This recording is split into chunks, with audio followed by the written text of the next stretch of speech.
Kansas City, coming off a 16-17 season, losing the first round of the WBIT tournament in Santa Clara. Now joined by their head coach, Amber Whiting. And Coach, what has it been like? Now, you took an unorthodox path to get to the college ranks. You were a head coach in high school, going directly to become the head coach of the BYU Cougars.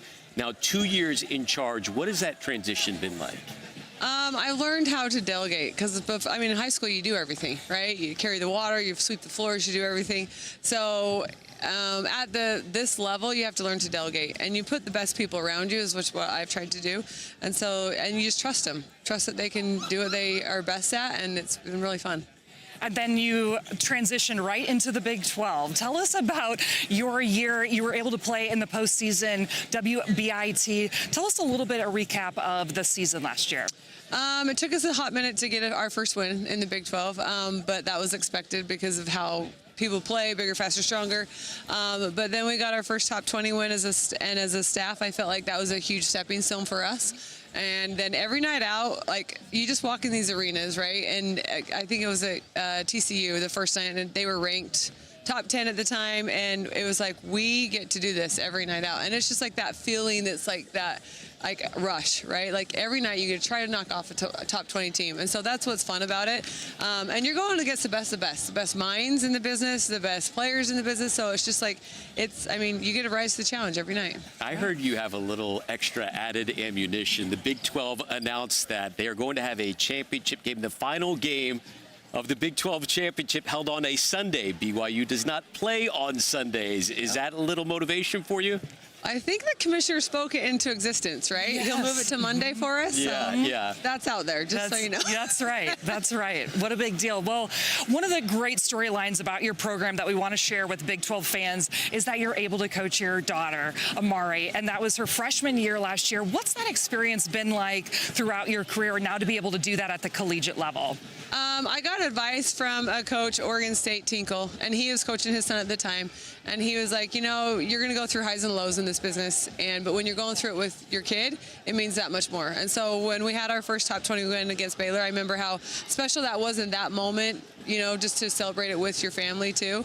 And so doing that with her has been really, really special. And then watching her battle back from her ACL and, just being the one that gets to kind of help her get through that journey has been fun as well. How do you separate the line between mom and coach? Well, we go get our nails done every 2 weeks. We can't talk anything basketball. Yes, it's very important. My husband taught me last year, because Sunday dinners are at our house, right? And I don't follow any other player home to watch film, so I can't do it at my house. And so I have to put that aside as well.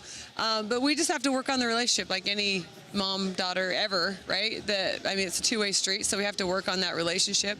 And then when it becomes actual basketball time, I know I can coach her hard. And I know I can hold her to a higher standard, and I make a joke, but it's true. She's not transferring anywhere. Like, that's, you know what I mean? Like, yeah. So you think. Right? But if I can coach her hard, I can coach everybody else hard. And so that's and she's fine with that and actually embraces it, so it's good for her. And she's one of your best players on the team, too, we might mention. One of your top returners coming back. Talk to us a little bit about her game and what you're seeing for this upcoming season. I saw her this year because she came off her ACL last year, was just trying to trust her body. And I see this year she's made gains in the weight room. She's gotten back out there on her individual practice time and what she needs to work on. So adding to her bag that way, and then just being that leader, vocal leader out there, knowing kind of what I want and how I want it, and so it kind of gets us on the same page. You've said in the past, basketball is like a love language for your family. What life lessons have you all learned from basketball? Going through and watching her, it affected us all. I have a son that plays at UNLV, and it affected us all, but also realizing who we are without basketball. And to have some connectivity without basketball that was a challenge at first. But then you realize, we can go on family vacations and enjoy each other without having to go find a court. You know what I mean? And so it was different in that way. So just being in the moment and learning that basketball can't define you. that was big for us to learn. Oh, I love that. Emery Congdon's going to join us in a little bit. What kind of presence has she brought to your team? She's experienced, and so for me, that brings that to the table. And when she's out there on the court with our young ones, she has that cool, collected type mentality, and so she kind of is the calm in the storm. And so I like that she brings that to our team. Plus the experience. I want her playing on attack, and she's really, really good when she's on attack. So, what have you learned in your first 2 years with this program? BYU is a different place, and I played there, so I understood it. But to recruit there is a little bit different. I don't ever apologize for who we are and what we stand for. And so for me, being able to lean into your faith, and whatever faith that is, just to have your inner peace, that's always not to practice on Sundays. That's always like a light at the end of the tunnel for the week. And for them to just have that one day to reset, recalibrate, and focus on themselves. That's what I love about BYU, and I love that we can lean into that and be prideful of it. So last season, you had one of the Big 12's top players in Lauren Gustin, 15, 16 points a game, led the nation with almost 16 rebounds a game. How are you filling in for Gustin's shoes? She was amazing for us, and we don't have that luxury anymore. So it's hard to ask one player to step into those shoes. You just can't. So for us, I've asked every individual player to step up in the rebounding game, and then obviously bring more to the court as far as like an offensive presence. But no one can replace her rebounding singular, so everybody has to step up. Yeah. You were the new team last year in the Big 12. Now there's 4 more joining you. 16 deep this conference goes. What do you make of this state of the Big 12 and how healthy it is in the basketball landscape? You just look at the future. You look at the young players coming up. Like, there's some really good players. And so the future's bright, and it's very, very strong here. And, I mean, the fact that we can add 4 more teams, 3 that went to the tournament last year, like, it's incredible. It doesn't get easier. It gets harder. And that's what, a lot of coaches have echoed in the Big 12. From 1 through 16, there's no nights off. So, we're excited to watch the Cougars and your success this season. Thank you, Coach. Thank you. Yeah, thank you. One of your players now, Emery Congdon, who's with Hannah. Alex, thanks so much. Emery, you have experience playing at Cal and Utah. What was it about Coach Whiting's pitch that led you back to your home state? We just talked about the pieces that she had, pieces that she was losing, and then just kind of what she envisioned for the next season, and stuck out to me, and so I said, let's do it.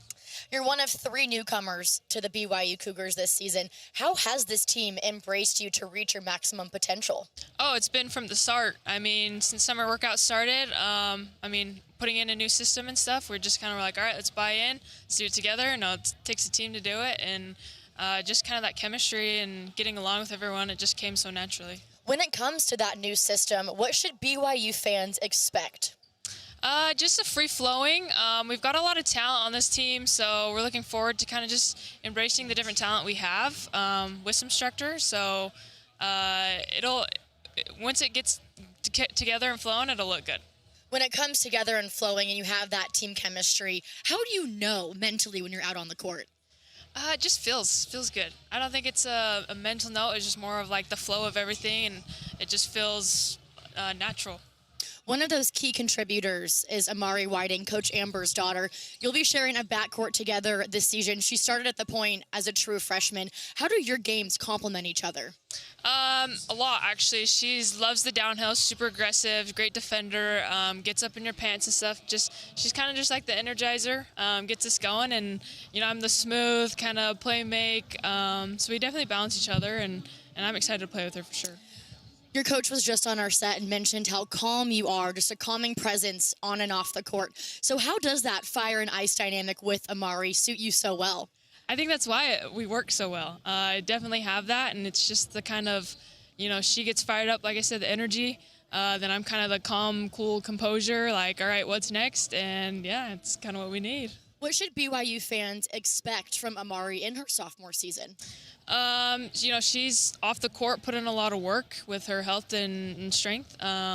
But this year she's also done a lot basketball-wise. So she's definitely going to be a main contributor on the offensive side and, leader. When you lose someone like Lauren Gustin, who led the nation in rebounds, yes, how does this team make up in her absence? It's everyone's got to buy in. Like, we know that that's the case, and so now we all got to pick up, a couple rebounds to try to keep that still going for us.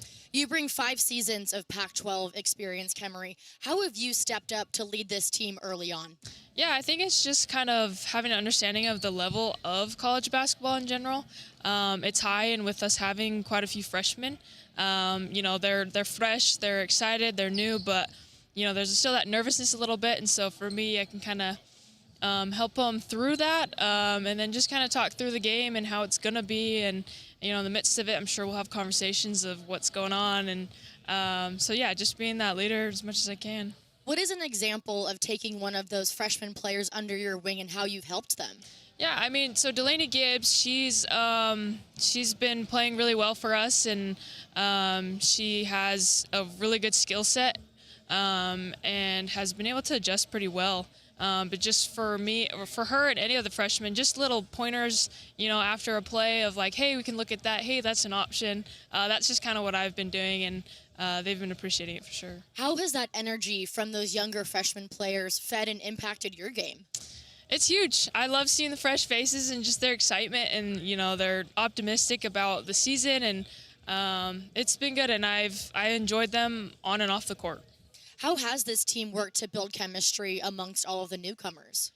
We've done quite a few team activities. We had our team retreat not too long ago, which is super fun. So just little things like that. I mean, just getting to know each other off the court, I think, is huge for on the court stuff. Well, off the court, Kemery, we have an exciting update. You just got married in August. Congratulations. We have a beautiful wedding photo there of you and your husband, Brandon. How has he supported you throughout your basketball journey? It's been huge. I mean, he's definitely my #1 supporter and the guy that I go to for any type of conversation. It's been amazing. Is he watching right now? Should be. Brandon, appreciate the support. Kemery, thank you so much for joining me. Best of luck to you in year 1 of the Big 12. Thank you. Appreciate it. Guys? Congratulations.